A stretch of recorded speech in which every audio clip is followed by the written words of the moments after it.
A Moment with Dr. AUDREYANN Moses.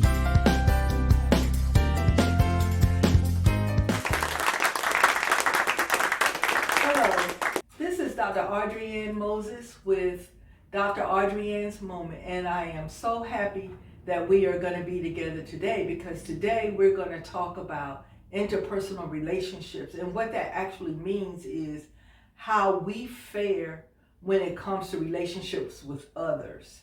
How do we see ourselves in a friendship relationship, in a marriage relationship, in a family relationship, in a work relationship? So that's what we're going to be talking about today. And I just want to read something for you real quick. What do we mean by social connection or social connectedness? In the broadest sense, it means interacting with other people, such as friends or relatives. These connections will not be the same in every respect for any two people, although ideally these connections should generate a similar sense of openness, generosity, and goodwill, although they take work. Good relationships are one of our greatest blessings. Is there anyone you really who really cares about you or feels close to you? Now, what I'm asking is, in your mind, can you reach out to someone at any time, knowing that that person cares about you and what's going on with you? That's what we're talking about. Is there anyone who loves you? Is there anyone who wants to help you? Is there someone who can confide in you? If so, is there someone you can confide in? If so, then according to some studies, you may have 3 to 5 times lower risk of premature death and disease from all causes than those who don't have these kinds of relationships. If you have someone that you know you can turn to, someone that loves you, someone that cares about you, someone that's willing to help you. Now, I'm not talking about taking advantage of people. That's not what I'm talking about. I'm talking about genuine friends that you can relate to, that you know you can call them and they can call you. If you have that, then you are 3 to 4 times likely to live a longer life than people who don't. So we're going to talk about how do you create these types of relationships. It says the mandate to love your neighbor as yourself is not just a moral mandate.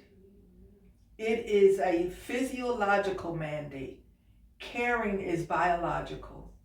One thing you get from caring for others is you are not lonely, and the more connected you are to life, the healthier you are.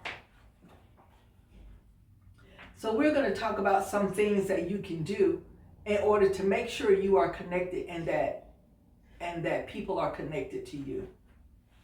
Reach out and touch someone.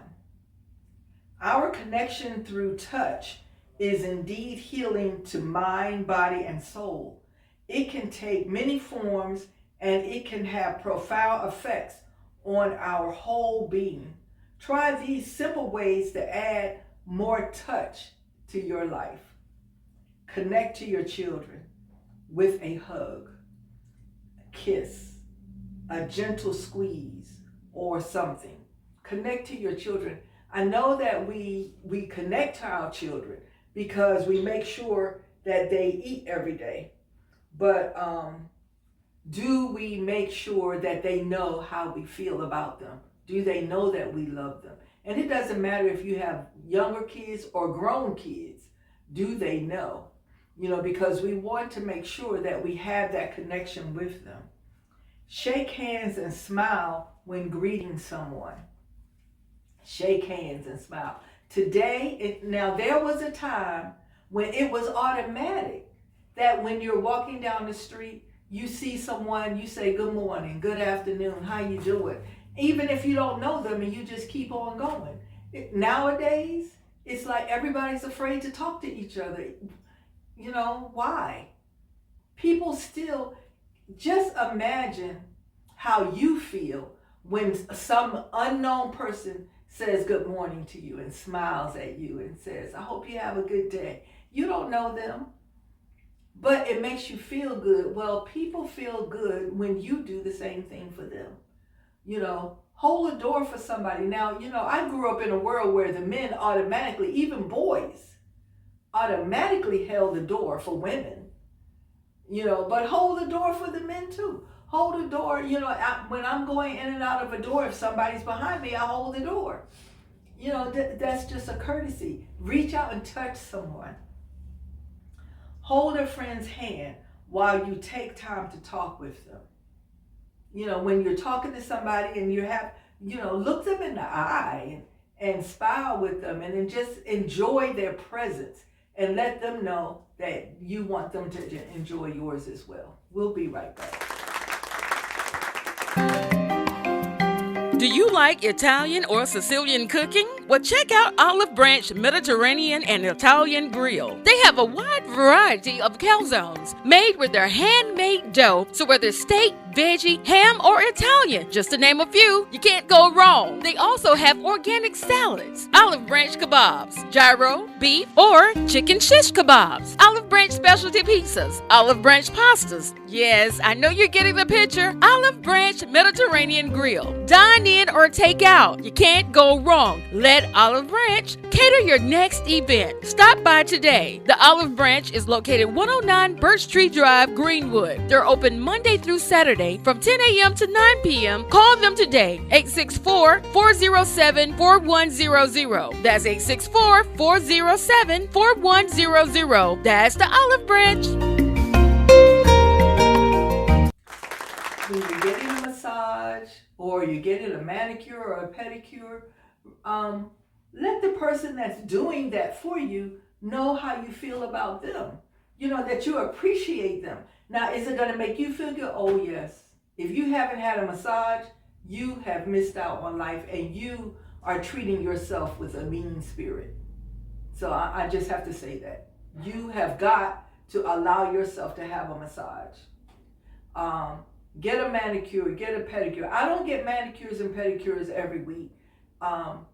Mainly because I'm lazy, you know, mainly because I have this and that going on. And so I'm like, oh, I'll go tomorrow. Oh, I'll go tomorrow. But make yourself an appointment, get a manicure and pedicure. It's going to make you feel good.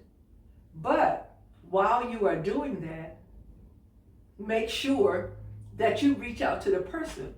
Not just, okay, here's your $5 tip. You know, reach out to the person, talk to the person. You know, sometimes the person that's doing your manicure and pedicure may not have the same language, but you can still interact with them. When you get a massage, the same thing. When you get your hair done, go to the barbershop. It doesn't matter what it is you're doing. Make sure that people know that you appreciate them making you feel good. You know, that's what you want to do.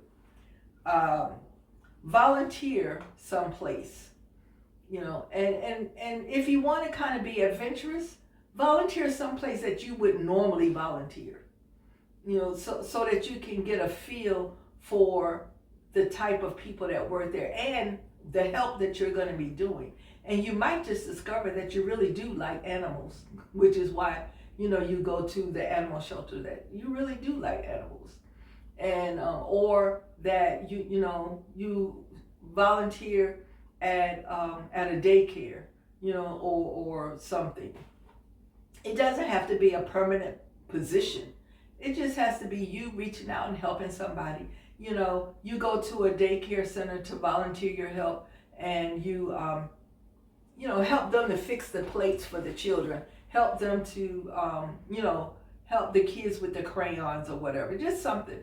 Even if you are a person that don't normally deal with children, you know, 1 or 2 days is really going to make you have a better appreciation for the parents in the world, you know. and or at a senior citizen community, or like I said, at an animal shelter or whatever. Just, volunteer sometimes. These things will help you to be able to learn how to reach out to people, reach out and touch people. Be a friend. Now, what does that mean to you? To be a friend. My idea of a friend is someone that I can depend on, someone that can depend on me for whatever it is their needs are. I have a really good friend that we just had lunch last week. I hadn't seen her since last year, but we are really good friends. Why? Because we connect. I might text her, she might text me, once or twice, but she has a busy life and she travels a lot. I have a busy life, I travel. And so sometimes we can't have lunch every week. But even when we only we physically connect once or twice a year, we still know the love that we have for each other. It's still there. And we just pick up where we left off and just continue on. And but you have people that need you just for comfort. I'm not saying they need you to pay their rent, or they need you to pay their utilities, or they need you to take them here and take them there and take them here. I'm saying that they need you for support. They need somebody to talk to. They need somebody to listen. Or they need somebody to talk to them. If you have some things you want to talk out, who do you go to? Who do you go to? Who do you consider to be your support? That's what we talk about when we say friends. And they don't have to be best friends. They don't have to be sisters or brothers. But they are people that even if you don't see them all the time, they are there. And you can just reach out to them and have a laugh and have a nice talk and whatever. Or if you're in a crisis, even though you haven't talked to that person in a while, you can pick up the phone and call them if you're in a crisis.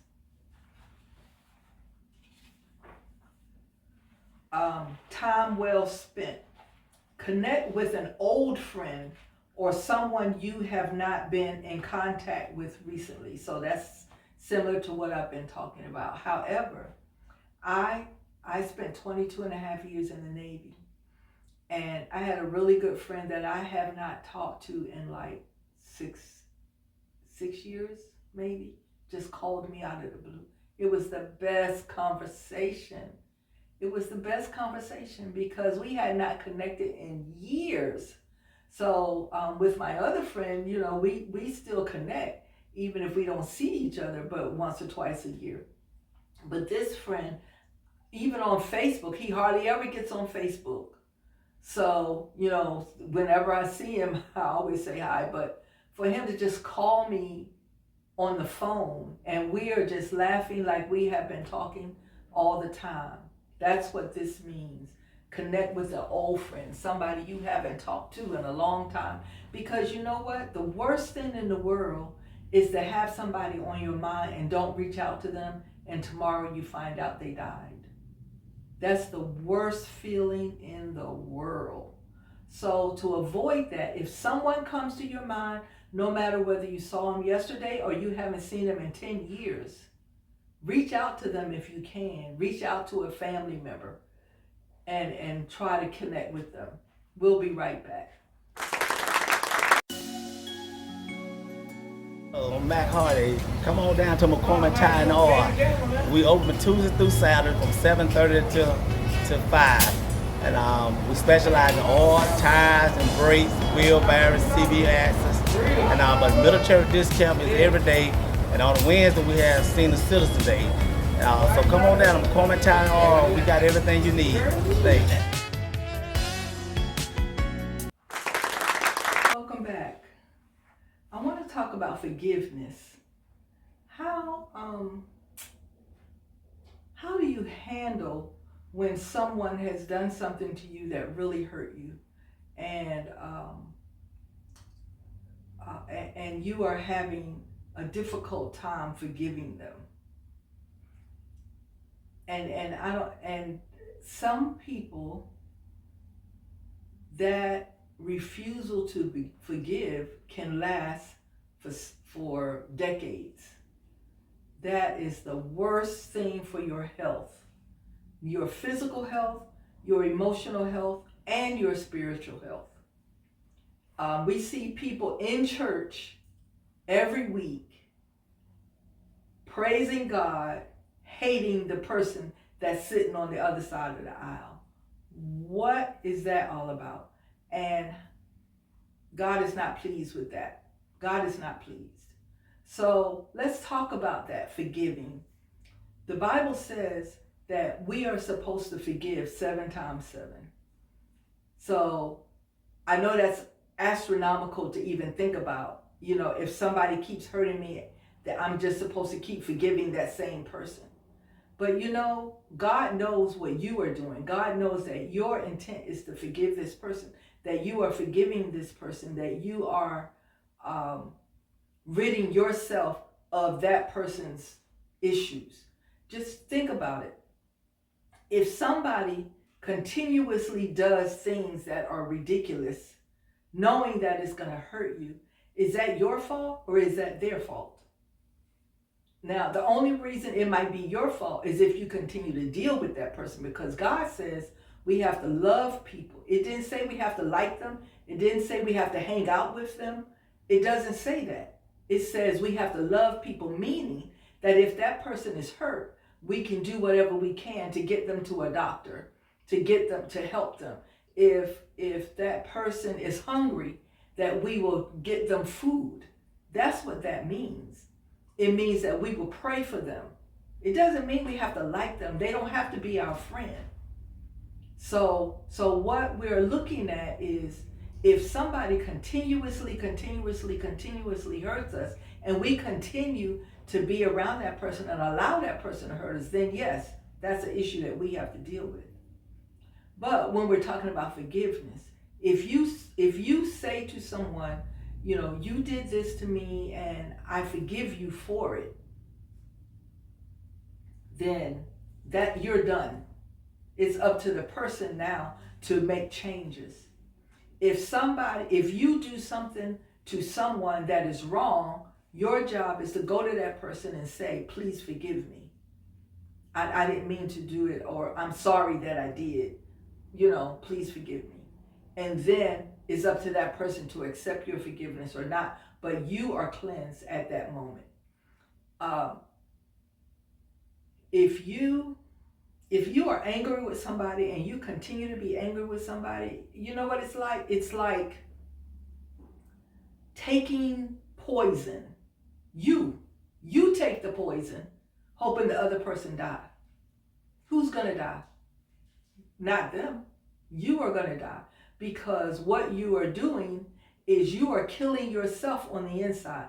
You are giving yourself high blood pressure. You're giving yourself, anxiety. You're causing yourself to have a stroke because you are so angry at somebody else that you refuse to forgive them, or you refuse to ask forgiveness, and you continue to allow your body to be harmed by that hatred.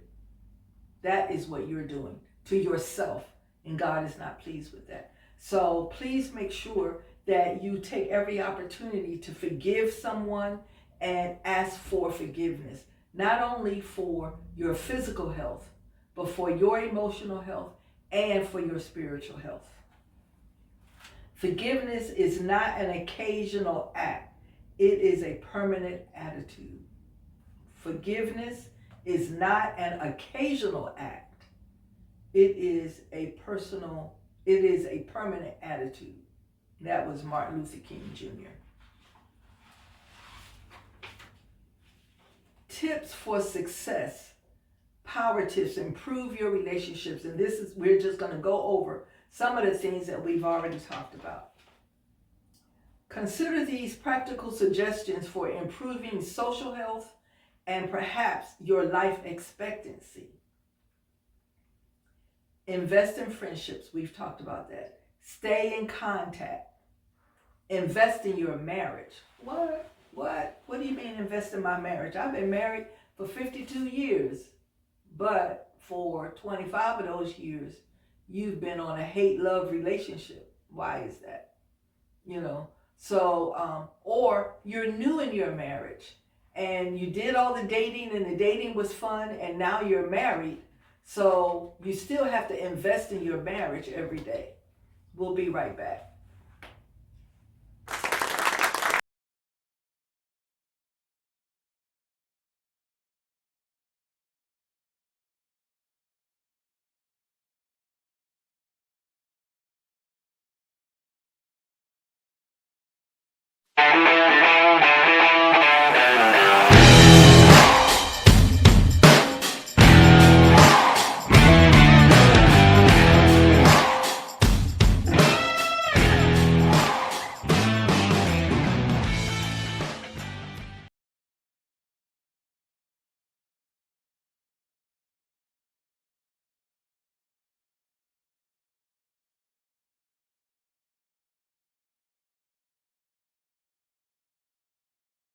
So invest in your marriage, whether you've been married 1 day or 52 years, invest in your marriage the same way you invested when you were dating.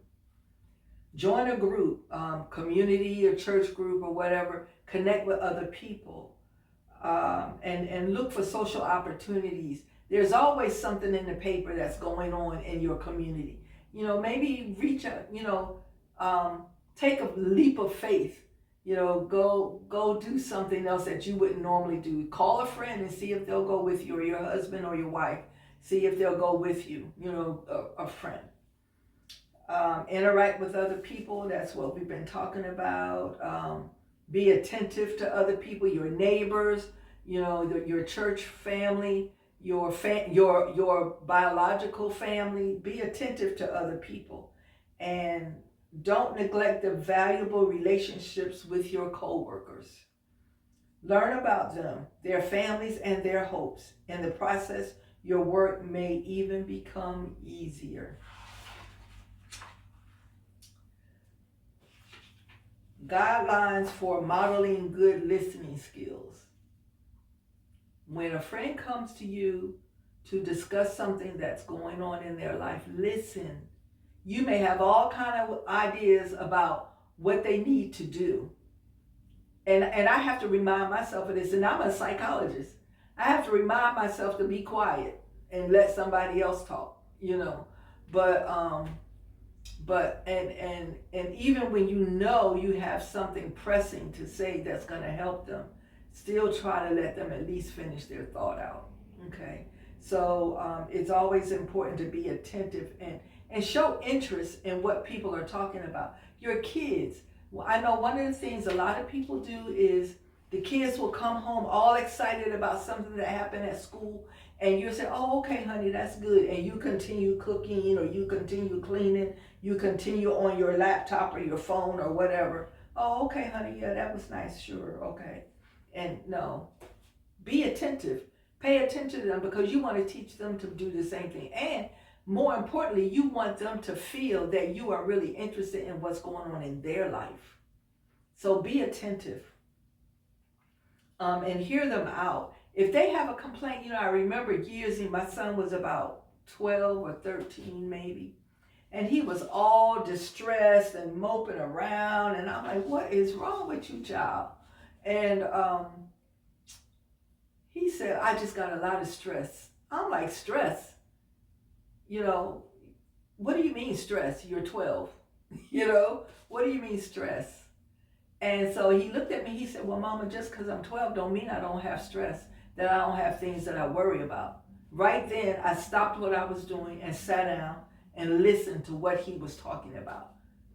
And he had a whole list of stuff that was going around in his mind about what should he do about this, what should he do about that. But what if I had not listened to him? What if I had just gaffed it off and brushed it off like, okay, look, you're a kid, go play, But he had all these things on his mind. And my children are grown now with children of their own and grandchildren. But I still listen to them when they call. And they listen to me when I call them, because I taught them to do that. Listen to nonverbal messages. Many messages children sin are communicated non-verbally, and this is for children and adults, by their tone of voice, their facial expressions, their energy level, their posture, or changes in their behavior patterns. You can often tell more from the way a person says something than from what is said. When a person is obviously upset, be sure to take the time to give them the attention they need. I had a friend it's like, how you doing? Oh, I'm okay. Now that's not that person's norm. That person is normally very upbeat. So when it was like, oh, I'm okay, I knew immediately something was wrong. Or the look in their face, that something was wrong. So pay attention to those things. When I ask you to listen to me and you start giving advice, you have not done what I asked. When I ask you to listen to me and you begin to tell me that I shouldn't feel that way, you are trampling on my feelings. When I ask you to listen to me and you have to do something to solve my problem, you have failed me, strange as that may seem. So please listen and just hear me. And if you want to talk, wait a minute for your turn and I'll listen to you. Thank you very much. Again, this is Dr. AUDREYANN Moses, and this is A Moment with Dr. AUDREYANN. If you want to reach out to me, you can reach out to me at neversaycan't, CAINT, @yahoo.com, or you can go to my website, www.transitionlifecoach4u.com. And you have a blessed day, and we'll see you on the next session. God bless you.